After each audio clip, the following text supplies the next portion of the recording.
Grabe yung mga kagamitan, no? Ang galing. Ang lola ko naman, ang kauna-unahang ermana dito sa pila, 1888.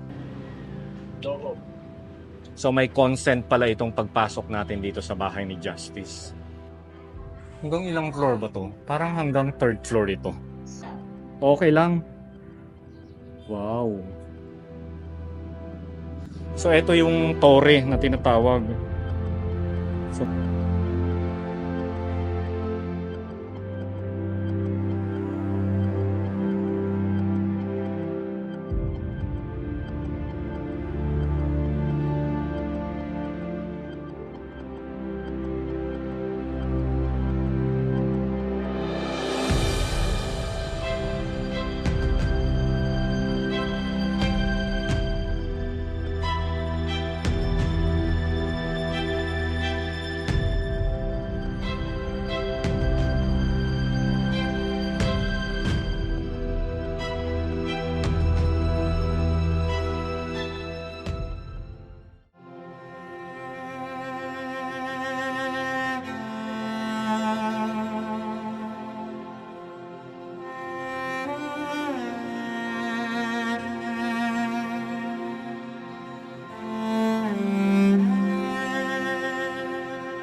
Ang mga manlalakbay sa loob ng Pilipinas ay may maraming magagandang lugar na pupuntahan. Ang Pila Laguna ay isang bayan na nagkaroon ng National Historical Landmark mula taong 2000. Ang ika-4 na bayan sa bansa na nakatanggap ng deklarasyong ito.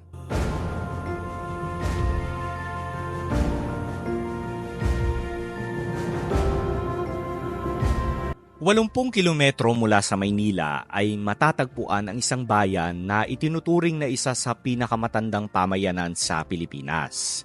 Ang bayan ay Pila, Laguna. Unang binanggit noong 1575 ng mga Espanyol bilang La Noble Villa de Pila.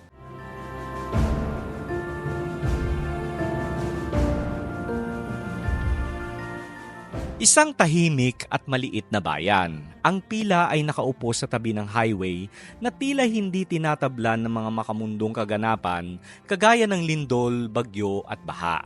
Dahil ang mga bahay at istruktura ay napapanatili ang ganda na may turn of the century antiquity.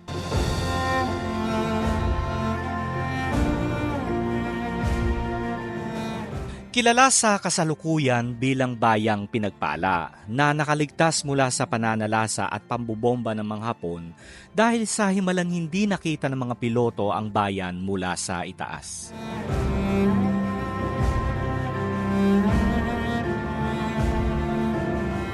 Karamihan sa iba pang mga bayan sa Pilipinas, ang isang simbahang bato ay matatagpuan sa gitna ng bayan. Ang simbahan ng San Antonio de Padua na itinayo sa istilong arkitektura ng panahon ng Spanish colonial.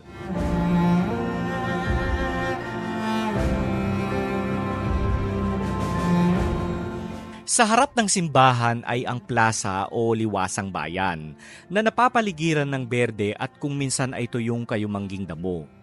Isang estatwa ng Sacred Heart ang nagbabantay sa plaza na nasa tapat lamang ng lumang munisipyo.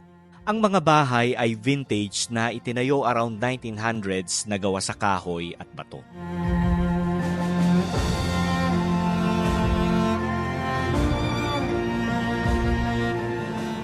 Hindi katakataka na tinawag ng mga naninirahan sa Pila Laguna ang bahagi ng bayan na ito kung saan matatagpuan ang simbahan at ang plaza na nasa gitna. Alam niyo ba na lahat ng mga nakatira sa gitna ay magpipinsan na nagmula sa isang ninuno na nagngangalang Don Felizardo Rivera? Ang mga inapo ng Rivera ay nag-asawa ng mga pamilyang may apelyidong Relova at Agra, Dimakulangan at Bartolome kasama ng iba pa. At lahat sila ay nanirahan sa magkatulad na itsura ng mga bahay sa paligid ng plaza ng bayan na nasa gitna.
ko si Babes. Oo. Yan, tagal dyan. Ah, dito sila? Yan yun, yung bahay Love ni ko si Julena. Tapos yung Sa ano kabila, yan, di ba? GMA? Oo. Tapos yung Love ko si kabila, Babe. yung kabila naman, bahay ni, ano nun, sino yun? Agustin? Marvin Agustin. Yan yung kabila. Halika, pasok tayo. O, papasok tayo. Tapos mamaya sa taas tayo. Sam, tuloy kami dito, ha? Yung mga painting niya. Itong kauna-unahang doktor dito sa bayan ng Pila, Anong pangalan niya? na lolo niya, si Dr. Chodoro Alava. Dr. Chodoro Alava. Yes, Kauna-unahang doktor dito sa Pila. Tapos siya yung siya yung remnants ng mga Rivera clan. Mamaya kukwento ni Pinsan Rafi yung At sa mga sisirin, pwede siyang Ayun pala. Sige mo, para Galing. Halika dito tayo. Kinumang painting niyo. Wow. Binibenta ba yan ni sir? Pag kami nakakakursanada. Oo nga. O for sale daw. Mga painting sa mga may gusto. Ano lang to, i-reframe mo lang maganda na eh. At saka Ayos. mga Tsaka national lilinisan. artist gumawa niyan, sir. Ah, talaga? Oo. Mga national artists. Yung collection niya, Mapakita natin yung collection ng mga paintings. Wow. Hindi naman to for sale itong mga gamit. Oh, kita niyo yung mga telepono. Oh, sino sa inyong mga nakaabot ng mga ganitong telepono? Ako hindi ko na naabutan to. Wala na. Typewriter.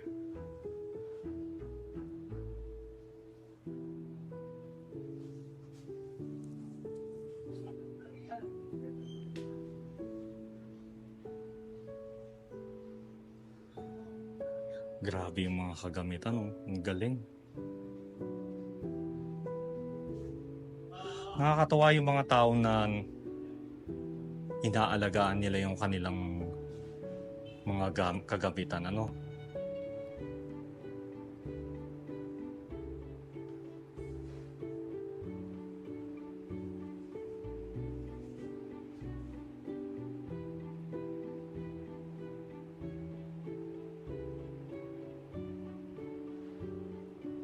Nice. Galing ng mga collection ni boss, oh.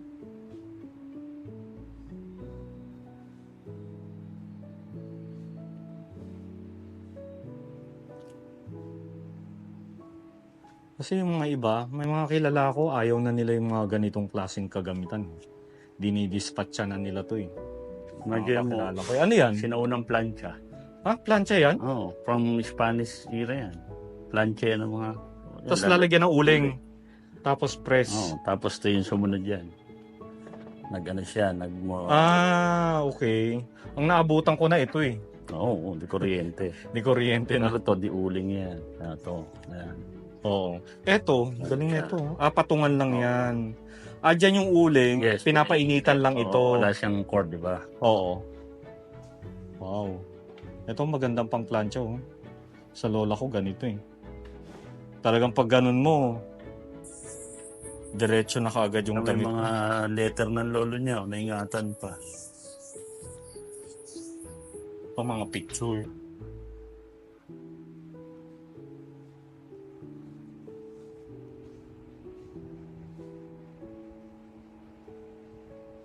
Nice. Eto, barber chair. Tama ba ako? Yeah. Barber chair.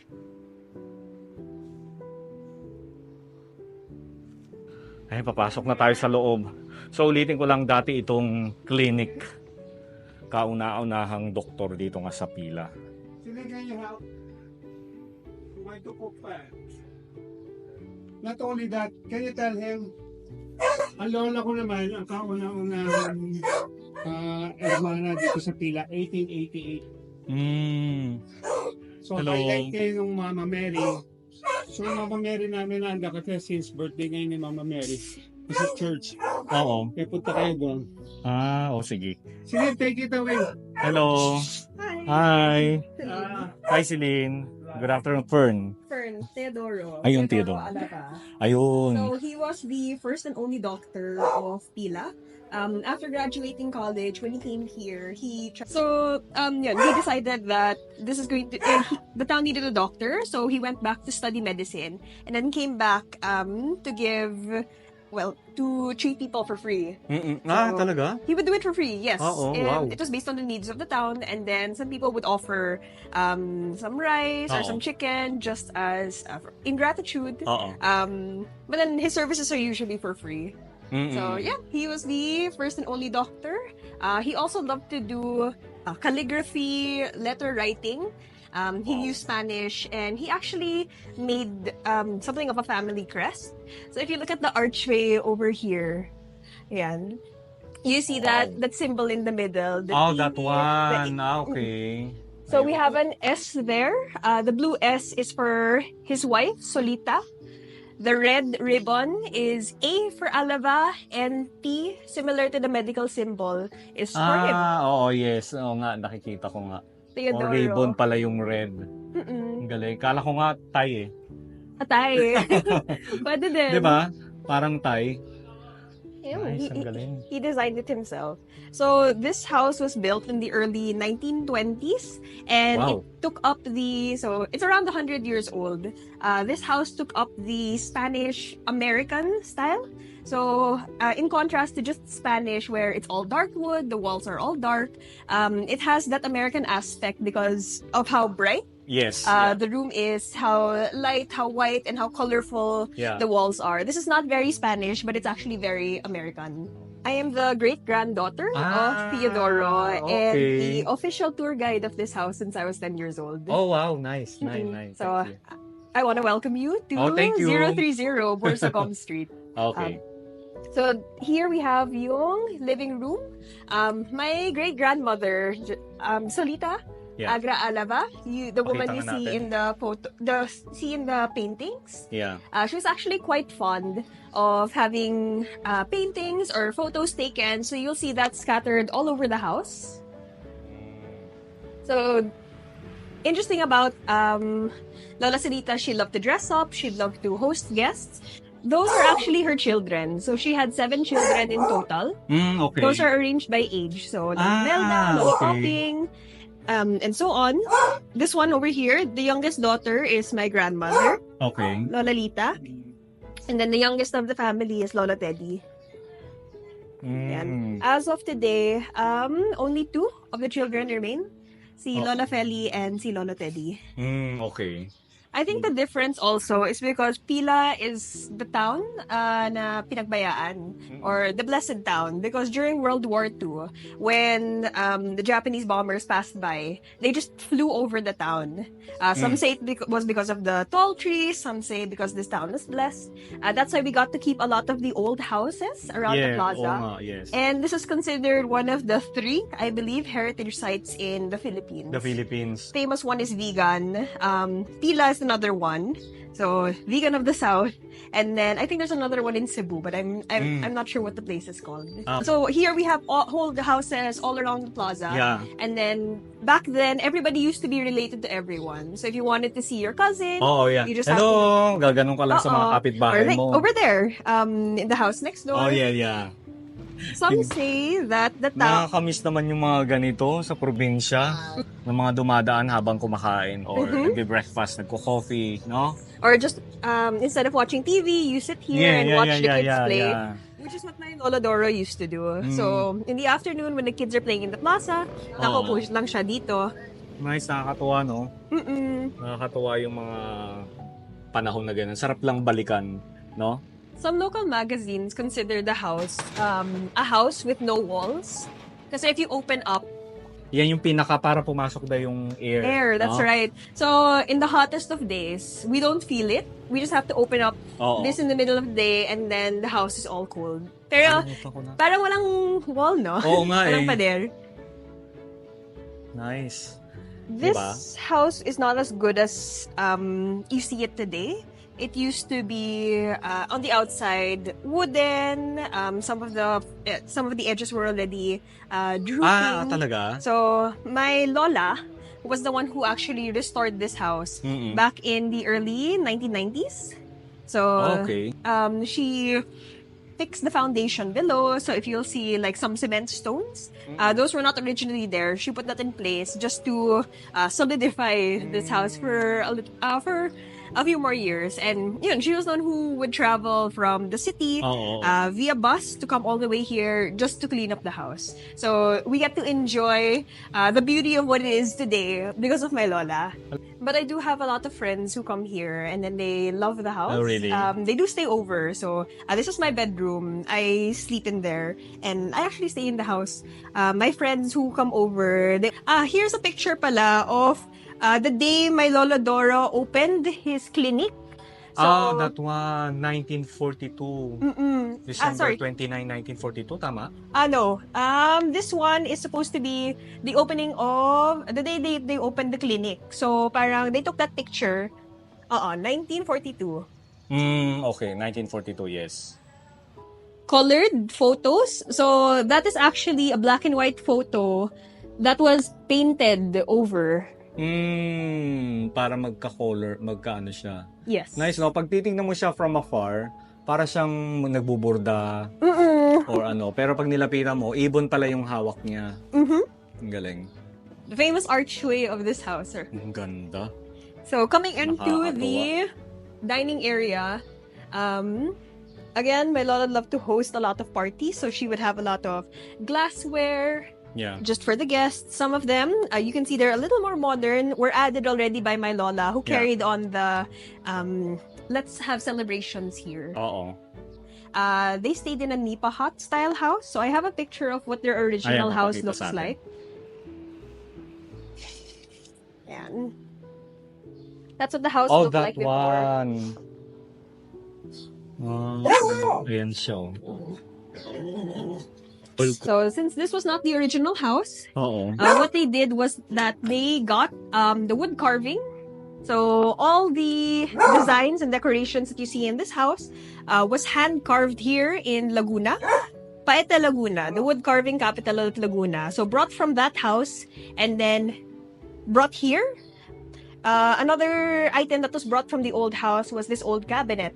So as you can see, Oh, this one, yeah. it was built into the wall. So the house was built for the cabinet. Oo nga, no? But the cabinet was not built for the wall. They actually made it fit. Galing. Nice. It's an interesting illusion because you Oo wouldn't nga notice it until... Diyan na talaga siya. Hindi Oo, mo na diyan siya na talaga siya. mamove. Oo. Yeah. I can even show you over here. Sige. This is the bathroom. But bathroom this is na also tayo. where we kept the medicine cabinet of Lolo Doro. Oo, yes. So, back then, you couldn't go to your generic pharmacy or Mercury Drug. Back then, he had to mix the medicines himself. Wow. So, if you look at yung medicines in the cabinet, yan, the powders galing. and things that he had to weigh and mix that himself and to give to the people. Nice. You- Hindi rin eh. Would you like to go inside the bedroom? Is that okay? Yeah, at least for okay. here now. Sige. The other one kasi is my brother's room, do I think? Pero may natutulog pa dito?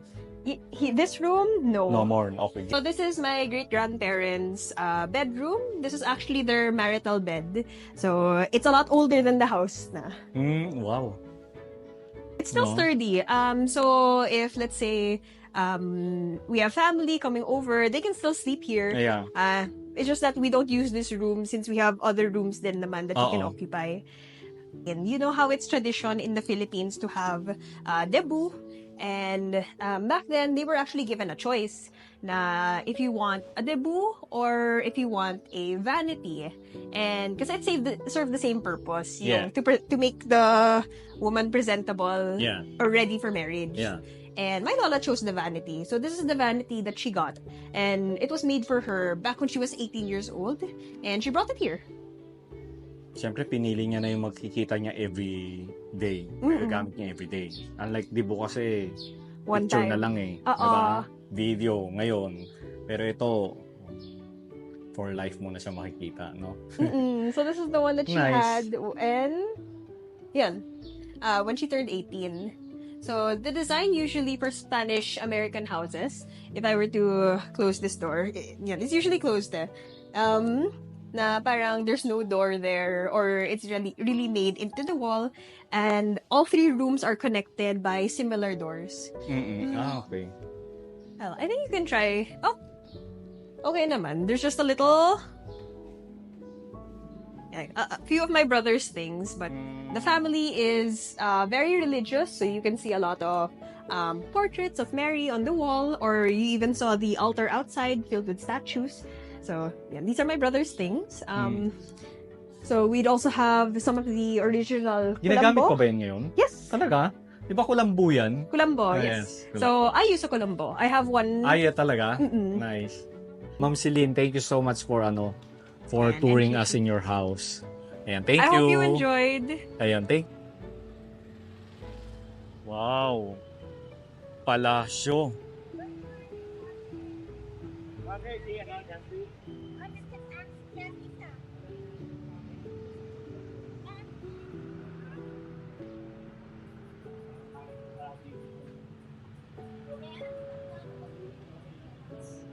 Hello po.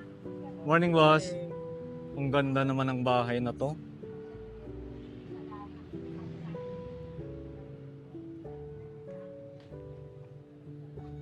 Kailan naman ito itinayo, boss? Mga 1900 din. 1900 din. So, American time, nung pagpalit ng kami Spaniard to na, kung di ako Oo. nagkakamali, Oo, kasi oo. siyempre, di ko may naabot yun. So, nandito na to nung time na yon. Oo. Oo. Actually, dati itong kahoy. Ay, itong part na to? Siya, oo. Ah, yun nga yung napansin ko. Kami yung original niya, yun pa. Oo. So, siyempre, hindi na tumagal yung kahoy. Pero yung iba, original pang Ah, ito. Okay. So, dati, eto, bato. Dati siyang ganyan. Ayan, Yung tapos may-ari inayos nito na lang. na tagapagmana nito ngayon, Associate Justice naman ngayon ng Supreme Court. Yung galing ako nung last. Ah, Associate Justice ng Supreme Court. Pero yung lolo niya, dati ring Justice, Relova. Relova. De la Rosa na ngayon yung si Justice. Okay. Mabait na pamilya yan sila. Talaga. Actually, sila yung may-ari ng mga dito, yung malalapad na lupain. Oo. Yung si Justice na yung dati yung lola ko, nila, enkargado. Alam mo yun? Patak tayo. Halika, pasok daw tayo. Paalam naman ako kay Jan. Ah, talaga, sir? Nagpaalam kayo? Yung logo. So, may consent pala itong pagpasok natin dito sa bahay ni Justice. Ito yung kanya. Hello po. Kinakapatid. Kinakapatid ko to Sharon.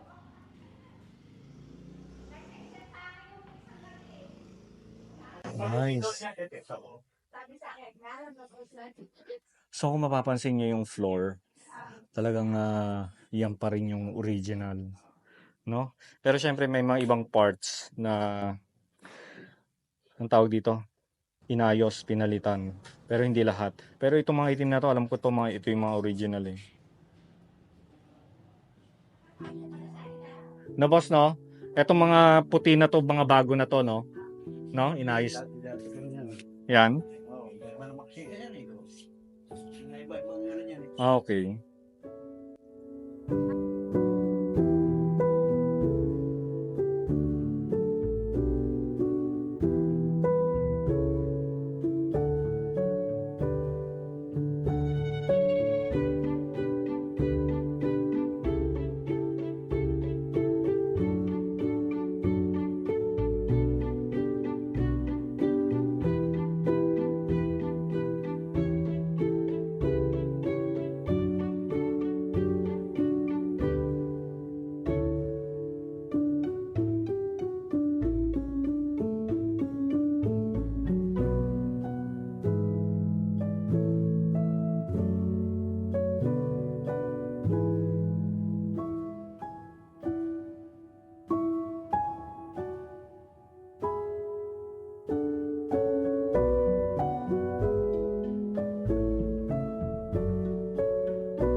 Okay?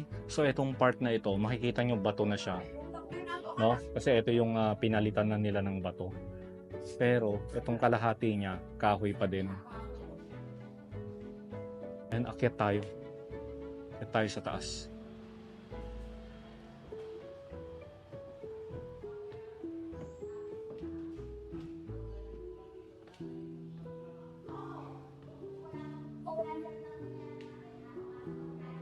Hanggang ilang floor ba to? Parang hanggang third floor ito.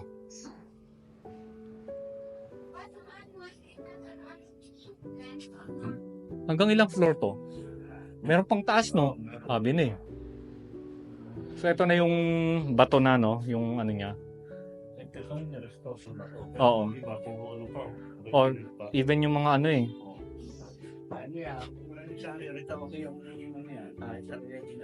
Oh. Pero ito kuya, no? Ito original to, no? Yan yun, no? Yan ang original. Oo. Yan mga original. Ito na, sa pintulaan eh. Oo. Pang higante. Oo nga, no? Ang taas ng pintuan. Ang original pa ng Arcadio, di ba? Arcadio. Yun yung naging mayor din yun, eh, no? Arcadio. Oo. Yun ang tatay na legit. Tatay na legit.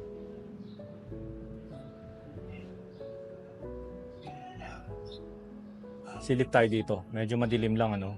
Ito, one of the bedroom. Pasensya na kayo madilim.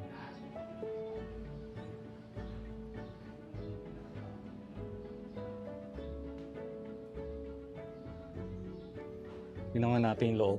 Pwede po ba? Pwede. Medyo madilim lang, no? Okay lang po. Yung ano, taas, napupuntahan pa ba yun? Ha? Napupuntahan pa. Ito itong mga cabinet nila, oh. Kaya hindi natin makita masyado.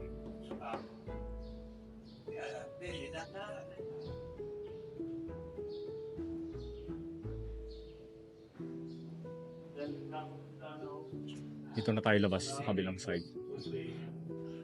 So yung mga bintana hindi na siya mabuksan kasi kita nyo, sira na siya. Kaya nakatali na lang lahat sila. Aparador.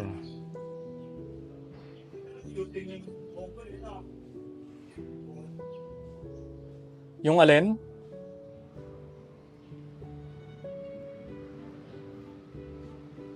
Grabe mga aparador, oh. Oh.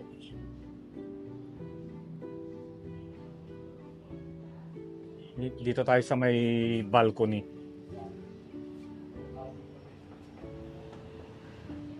Kuya, ito bang tiles na to? Ito yung original? Kasya. Ano tawag doon? Ano tawag sa tiles na to? Pichuka? Machuka tiles. Ayun. Ayun. Machuka, no? Machuka. Machuka. Machuka.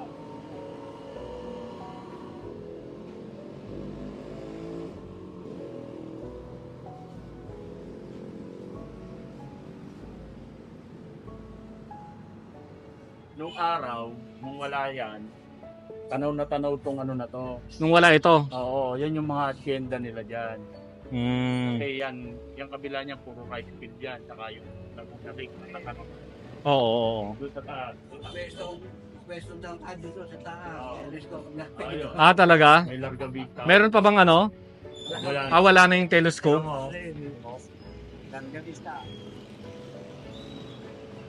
Grabe, ang tigas pa rin, oh.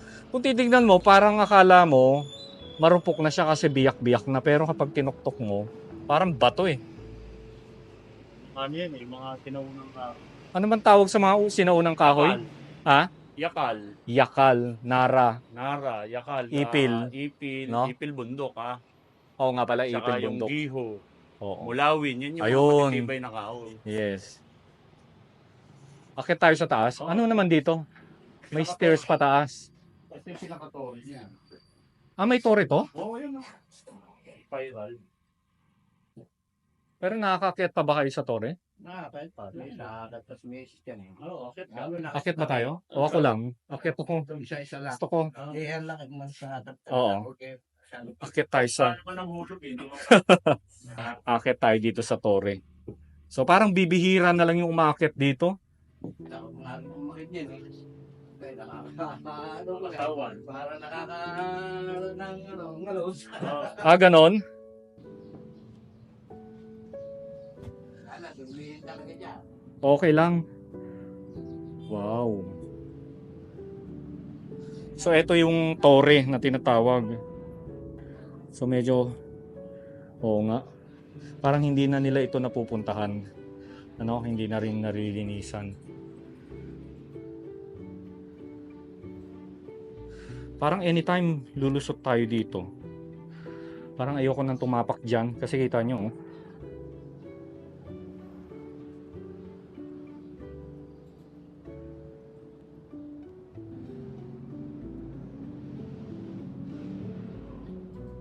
Ika na, baba na tayo.